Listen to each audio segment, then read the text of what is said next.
Queridos, vamos abrir a palavra de Deus no Evangelho de Mateus, capítulo 5.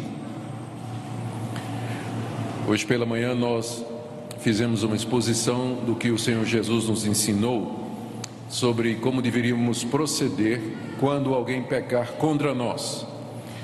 Agora vamos ver o outro lado. O que é que o Senhor Jesus nos ensinou quando nós pecamos contra alguém? Nós é que ofendemos. Como nós devemos proceder? E aí bate nos dois lados, né? Porque eu tenho certeza que hoje de manhã, quando eu fiz a exposição sobre o que fazer quando um irmão me ofende, aí todo mundo disse: isso é comigo, né? Eu sou o ofendido. Mas só que a Bíblia também fala de o que é que você deve fazer quando você é o ofensor.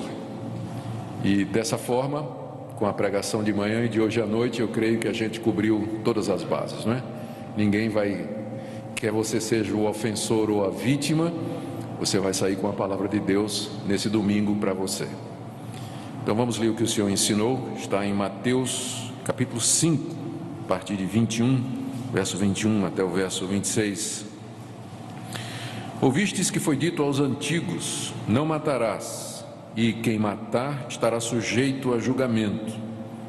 Eu, porém, vos digo que todo aquele que sem motivo se irar contra seu irmão estará sujeito a julgamento. E quem proferir um insulto a seu irmão estará sujeito a julgamento do tribunal. E quem lhe chamar tolo estará sujeito ao inferno de fogo. Se, pois, ao trazeres ao altar a tua oferta, ali te lembrares de que teu irmão tem alguma coisa contra ti, deixa perante o altar a tua oferta, vai primeiro reconciliar-te com teu irmão, e então, voltando, faze a tua oferta. Entra em acordo sem demora com o teu adversário, enquanto estás com ele a caminho, para que o adversário não te entregue ao juiz, o juiz ao oficial de justiça, e sejas recolhido à prisão. Em verdade te digo que não sairás dali, enquanto não pagares o último centavo. Oremos. Pedimos, nosso Deus, que nos instruas pela Tua palavra nessa noite, que Teu bendito Espírito Santo fale ao nosso coração. Ó Deus, nos conduz e desvenda os nossos olhos para contemplarmos as maravilhas da Tua lei, que a Tua palavra seja usada por Ti para abençoar a vida de cada pessoa aqui presente nessa noite. Tu conheces a necessidade de cada um de nós.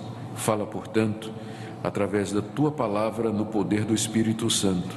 Em nome de Jesus oramos. Amém. Antes de entrarmos na exposição do texto, dois pontos que são os mesmos de hoje de manhã. Primeiro, a igreja é composta de pecadores como vocês e como eu. A graça de Deus consiste nesse mundo em nos livrar da culpa do pecado e gradativamente nos livrar do domínio do pecado. Mas a libertação da presença do pecado só acontecerá na glória, quando o Senhor Jesus vier ou se nós morrermos antes.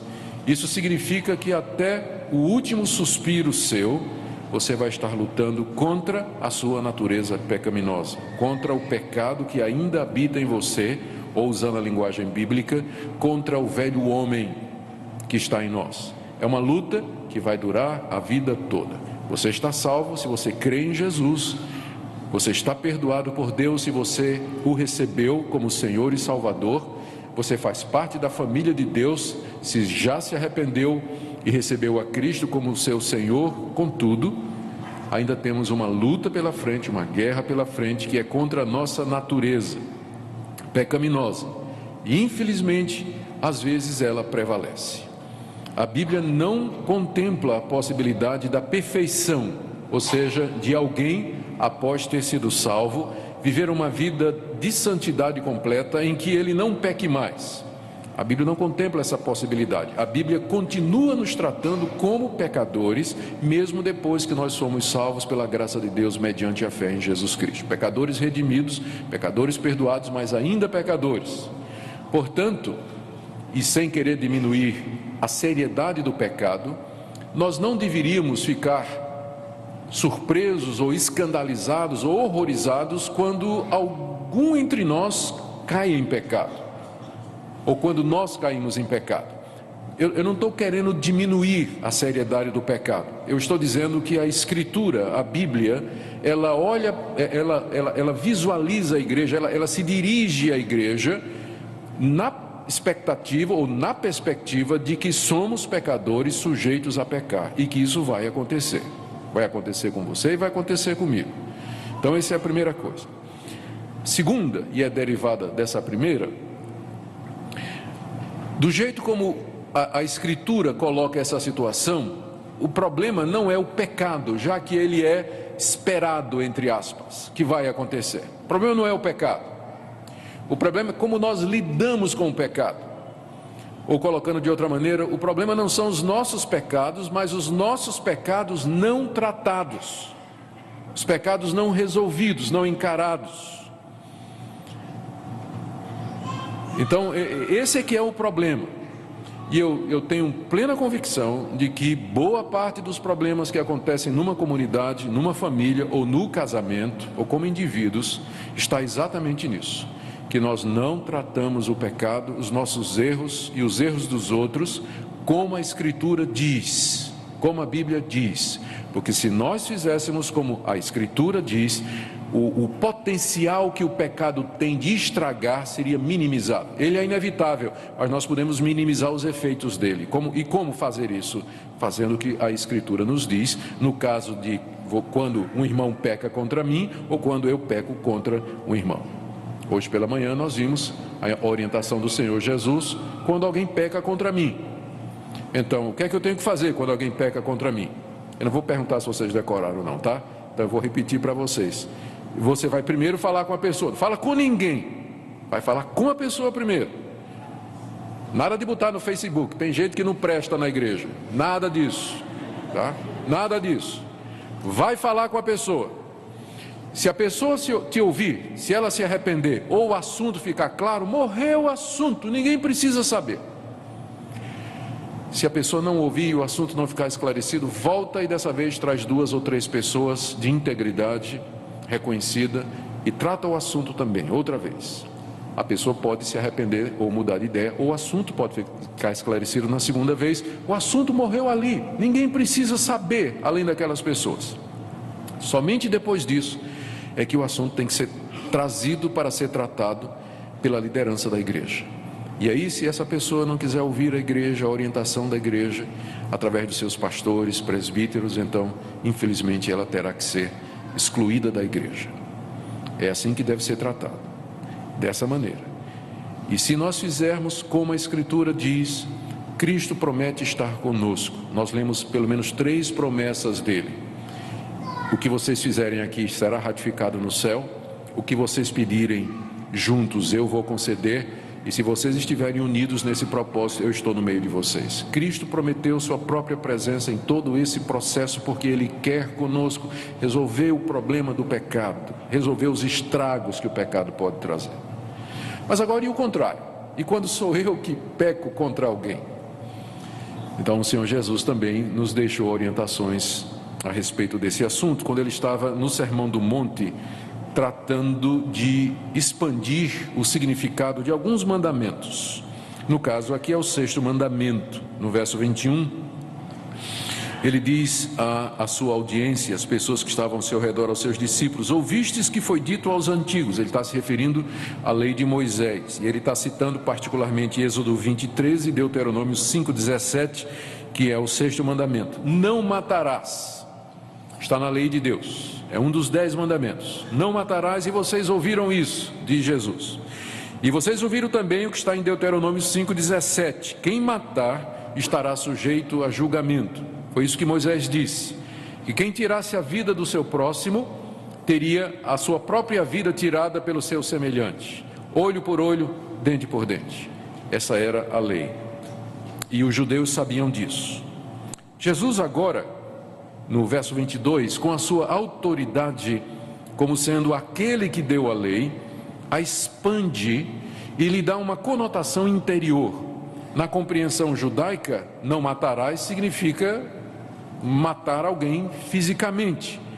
Porém, aqui o Senhor Jesus explica que esse mandamento alcança não somente a atitude física, mas ele ele também contempla a morte por palavras. Nós quebramos o sexto mandamento na interpretação de Jesus, não somente quando pegamos uma arma e atiramos em alguém, ou planejamos a morte de alguém e fazemos com que ela aconteça. Nós quebramos o sexto mandamento nas seguintes circunstâncias, que ele diz aqui: irá-se sem motivo contra seu irmão, proferir um insulto e chamá-lo de besta, de anta, de tolo, ou seja, de uma palavra derrogativa, você insultar a pessoa. Então, quem faz isso, Jesus disse, quebrou o mandamento que diz: não matarás. Não matarás. E de fato, as palavras têm um efeito, ou têm um poder muito grande para matar. A nossa filha mais nova, a Aninha, ela estava aprendendo a andar de bicicleta, me lembro lá num dos parques de São Paulo, e ela sempre foi grandona, não é? Ela tem quase a minha altura, e a gente chamava de Aninha, não sei porquê, mas e a Aninha estava aprendendo a andar de bicicleta com aquelas duas rodinhas de lado, né? E ela estava devagar nisso aí, andando e aprendendo. De repente, uma menina mais velha, mas pensando que a Ana era mais velha por causa da idade, passa por ela andando de bicicleta sem rodinha e diz: puxa vida, tão grande andando ainda de rodinha, parece que é besta. E aquelas palavras entraram como uma flecha no coração da Ana. A Ana nunca mais quis andar de bicicleta. Só agora, depois de moça, é que ela venceu isso aí. Toda a sua adolescência passou debaixo daquelas palavras de humilhação. Eu fico pensando nas crianças que são humilhadas na escola pelo bullying, aqueles meninos ou aquelas meninas que fazem da criança motivo de chacota. Isso é morte, gente. As palavras matam. O marido que vira para a esposa: você não vale nada, nada que você faz presta. Ou a mulher que em público desmoraliza o marido. Isso acontece. A mulher em público desmoraliza o marido, expõe o marido. Ou nas relações trabalhistas ou pessoais, quando nós fazemos isso aqui, insultamos, menosprezamos, ridicularizamos, condenamos. O Senhor Jesus diz que é a mesma coisa de você matar. Diante de Deus, você já quebrou esse mandamento quando você faz isso. É claro que o pecado é o mesmo, o mandamento quebrado foi o mesmo, as consequências são diferentes. Se você tirar a vida fisicamente de alguém, você está sujeito ao processo penal correspondente. É claro que você insultar alguém, você irar-se contra uma pessoa no seu coração, você fica com ódio daquela pessoa, mágoa daquela pessoa, ressentimento daquela pessoa, não haverá a mesma consequência, mas consiste na quebra do mesmo mandamento dado pelo mesmo Deus. Tanto é que Jesus diz: quem sem motivo se irá contra o seu irmão, quem lhe proferir um insulto ou menosprezá-lo chamando de tolo, em aramaico a palavra raca, que era uma palavra traduzido hoje seria seu imbecil, alguma coisa assim. Quem fizer isso, Jesus diz, pode não estar sujeito ao julgamento humano, mas um dia ele estará sujeito ao inferno de fogo. Deus haverá de trazê-lo a julgamento, e Deus haverá de ajustar contas, porque as palavras elas têm o poder de matar.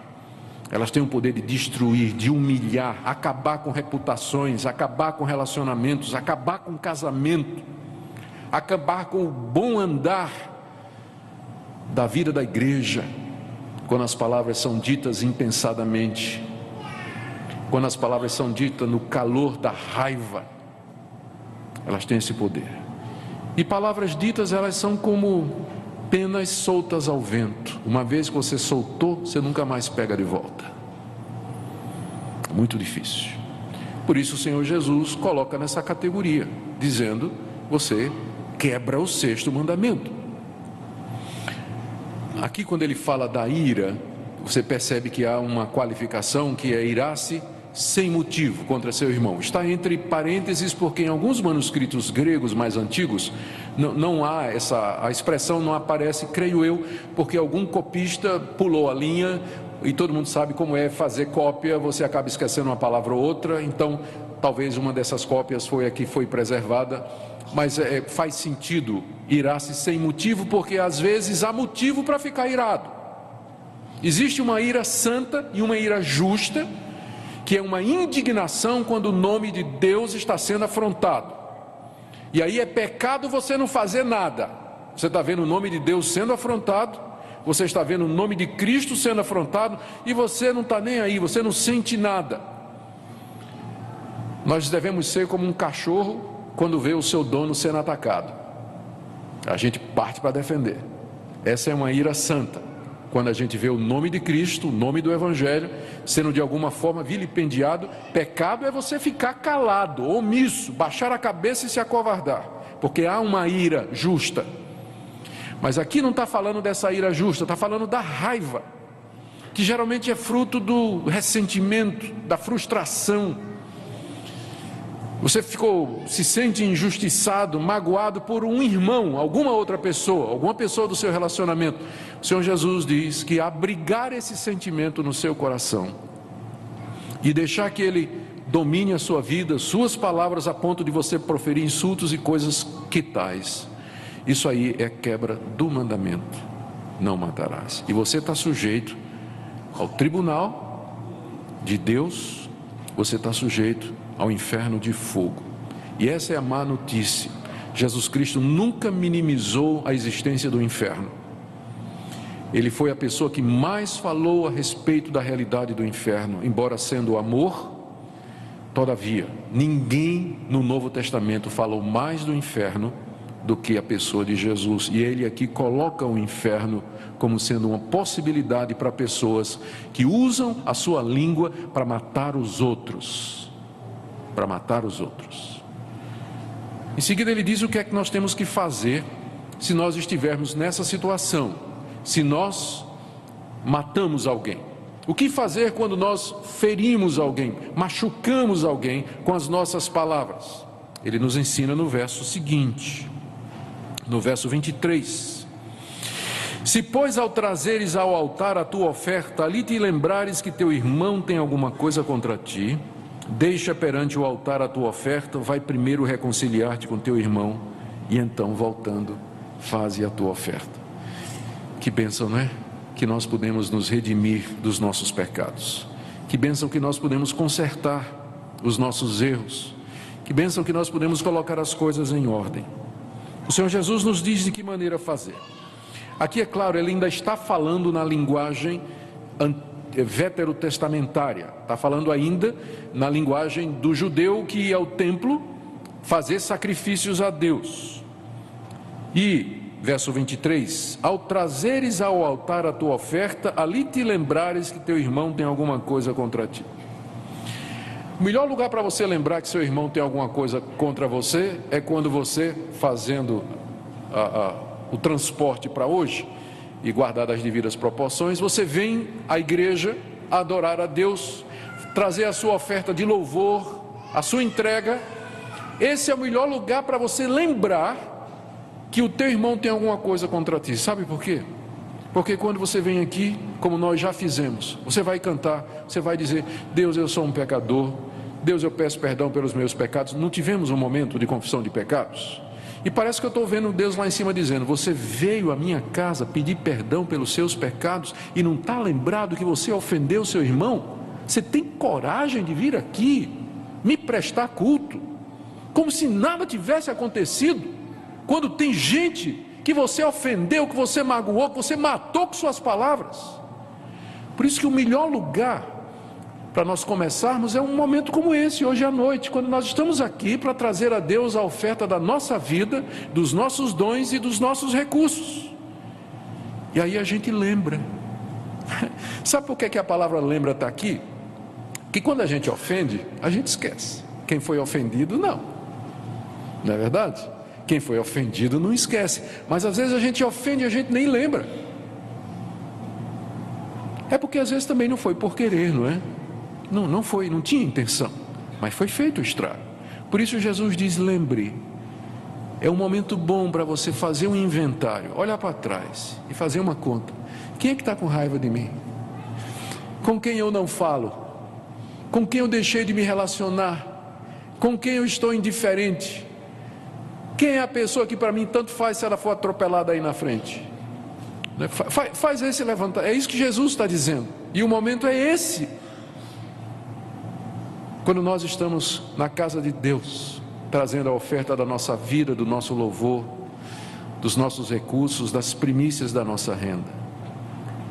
Ao trazeres ao altar a tua oferta, aí te lembrares que teu irmão tem alguma coisa contra ti. Então o que é que nós devemos fazer? Olha o que Jesus diz aqui, ele diz assim: deixa perante o altar a tua oferta e vai primeiro reconciliar-te com teu irmão. Aqui você percebe a importância que Jesus Cristo dá a nós estarmos bem com os nossos irmãos. É mais importante do que dar culto. É mais importante você estar reconciliado com seu irmão do que você vir à igreja para prestar culto, a ponto de Jesus dizer: eu prefiro que você se levante agora, saia, ou então, se tem alguém aqui, você se levante, vá no banco dessa pessoa e resolva. Se Jesus estivesse aqui, ele ia dizer isso. Quero que vocês se levantem agora, se vocês se lembrarem que tem alguém aqui nessa igreja. Eu quero que vocês parem o culto e se reconciliem. Vai reconciliar-te com teu irmão. Aí vocês continuam o culto. Se ele estivesse aqui, era isso que ele diria, porque foi isso que ele disse. Deixa diante do altar a oferta, para mostrar a importância. Será que Deus está tão preocupado que a gente cumpra uma liturgia, determinados atos religiosos, muito mais do que nós andemos em paz com os nossos irmãos? O que é que vocês acham que Deus prefere? O que é que vocês acham que para Ele é mais importante? Por isso que Ele diz: você tem que se reconciliar. Reconciliar pode envolver pedido de perdão, devolução de alguma coisa, reparação, retratação. Porque para haver uma reconciliação tem que haver um acordo, um consenso. As partes têm que estar satisfeitas. E isso nem sempre é fácil. Às vezes o nosso orgulho impede, né? A gente está convencido de que errou, mas o orgulho impede. Eu me lembro, quando eu dava aula no Seminário Presbiteriano do Norte, tinha um menino lá, um seminarista, que eu não sabia o que ele estava fazendo no seminário.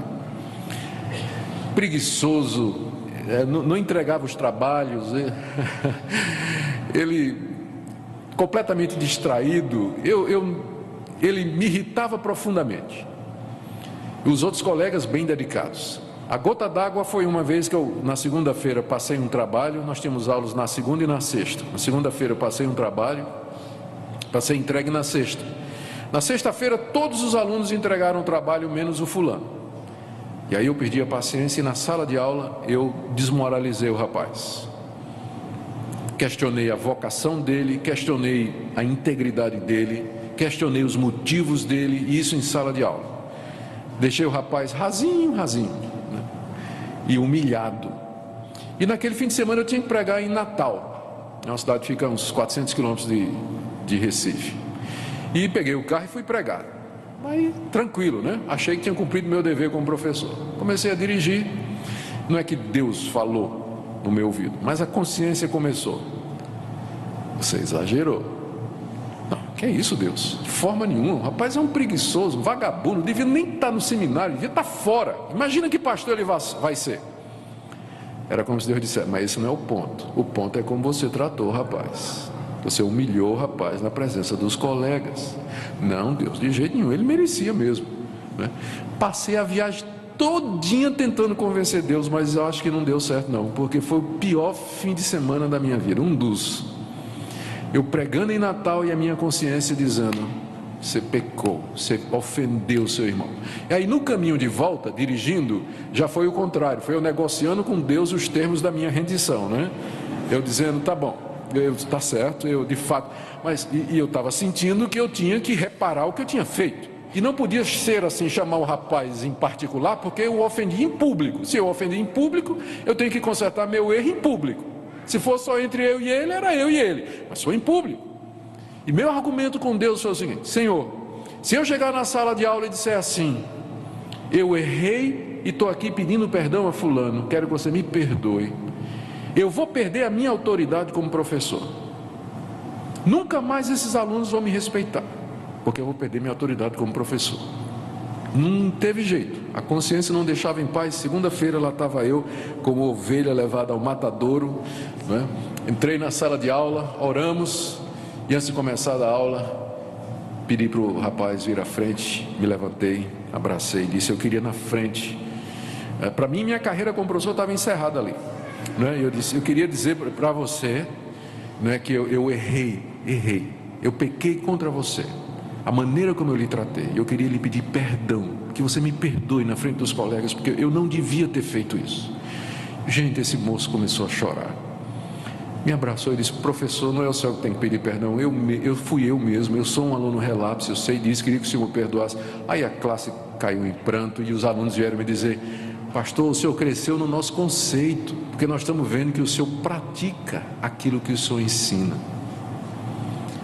Longe de perder sua autoridade com a sua esposa, com seus filhos, com seus amigos, com as pessoas, ao contrário, quando você se humilhar e você for se reconciliar e pedir perdão, você vai crescer no conceito delas, porque ninguém espera que você seja perfeito.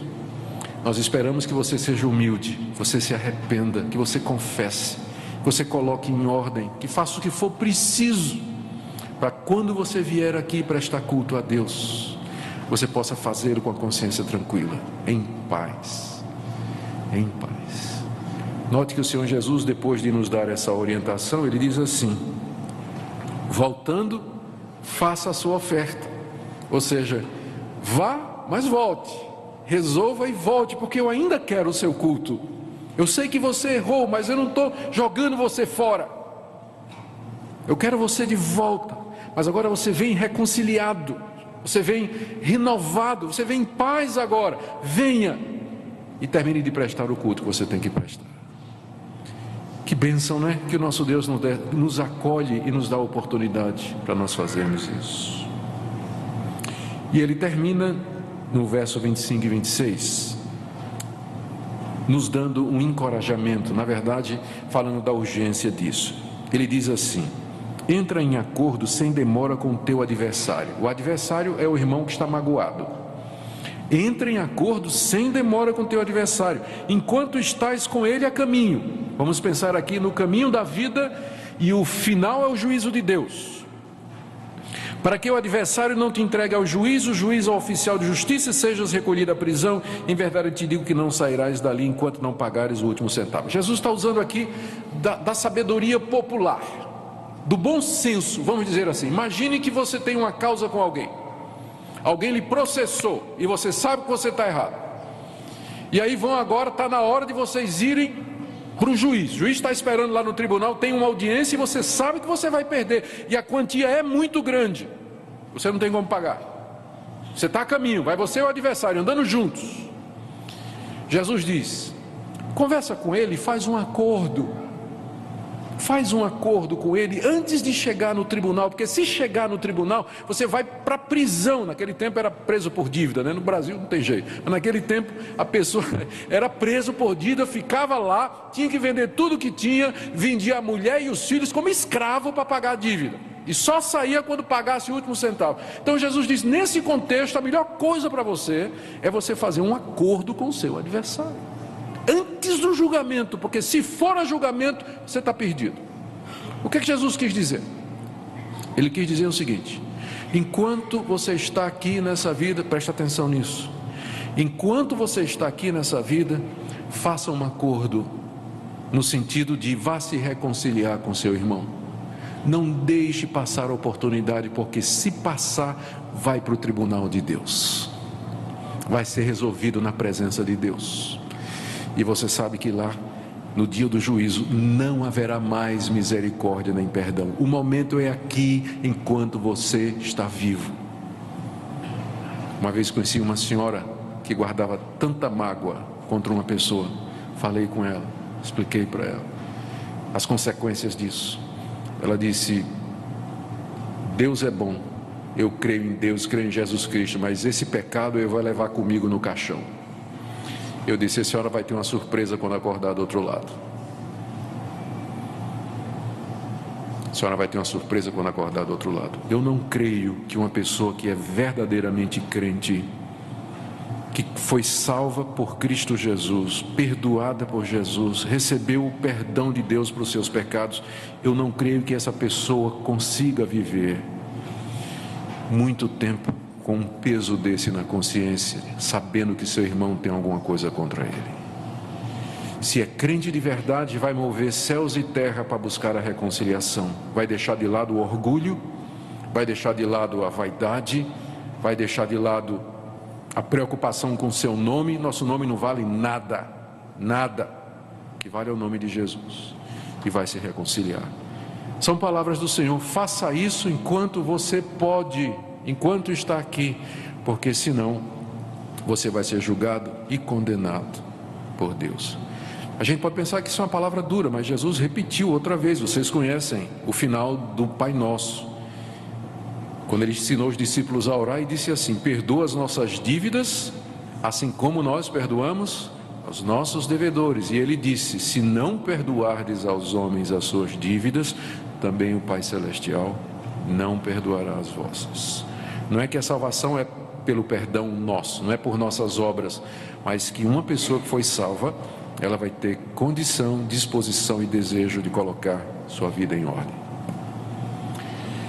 Queria que você se lembrasse agora, como Jesus diz: lembra-te se teu irmão tem alguma coisa contra ti. Faça uma lista na sua cabeça agora, das pessoas que você vai procurar essa semana.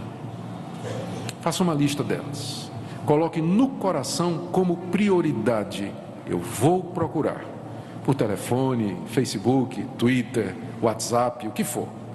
Um contato pessoal é o melhor, olho no olho, que é bom, que dá para abraçar e chorar. Esse é o melhor. Mas de qualquer forma, a quem você precisa pedir perdão? Com quem você precisa se reconciliar? Você pode dizer assim: pastor, eu tenho medo de chegar lá naquela pessoa, pedir perdão, e a pessoa vai me humilhar, dizer: não te perdoo, não quero saber, estou com mágoa de você, não tem perdão que você fez por mim. Não interessa, é problema da pessoa. E Deus, o apóstolo Paulo disse: o quanto for possível, tende paz com todos os homens. O quanto for possível, faça a sua parte, vá lá se reconciliar. Se a pessoa não quiser, aí um problema entre ela e Deus, você vai orar por ela.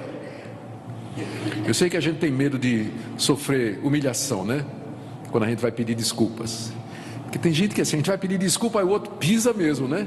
Deus, está vendo? Você realmente me magoou, você não vale nada. Eu sei que é uma humilhação, mas vale a pena. Pense naquele que foi humilhado no seu lugar e que sofreu a sua dor na cruz. Está fazendo a lista? Faça a lista, e essa semana se reconcilie com estas pessoas, e que Deus nos dê a graça para que nós possamos saber tratar o pecado como Jesus nos ensina. Quando alguém peca contra mim, eu vou lá conversar com a pessoa. Se eu pequei contra alguém, eu vou lá me reconciliar com ela. Se nós fizermos isso, a bênção de Deus vai encher a nossa vida. O Espírito de Deus vai nos abençoar de uma maneira extraordinária, porque só tem uma coisa que entristece o Espírito de Deus: não é as nossas fraquezas, não é a nossa falta de sabedoria, não é falta de estratégia ou falta de dinheiro. Isso tudo é completamente secundário. Mas só tem uma coisa que deixa Deus entristecido conosco, e eu vou dizer, não é nem o pecado, mas é o pecado não resolvido, o pecado não tratado. Que Deus nos dê a graça de colocarmos nossa vida em ordem, e que nós possamos crer no que Ele promete aqui, porque aqui está a nossa vida, obedecemos a palavra de Deus. Ó Deus, que palavras estas do Teu Filho Jesus. Quem é que pode suportar? Quem é que pode pensar no inferno de fogo, no sofrimento eterno, sem reparação, sem intermitência, sem pausa? Tenha misericórdia, ó Deus, de nós. Livra-nos, ó Deus, da condenação.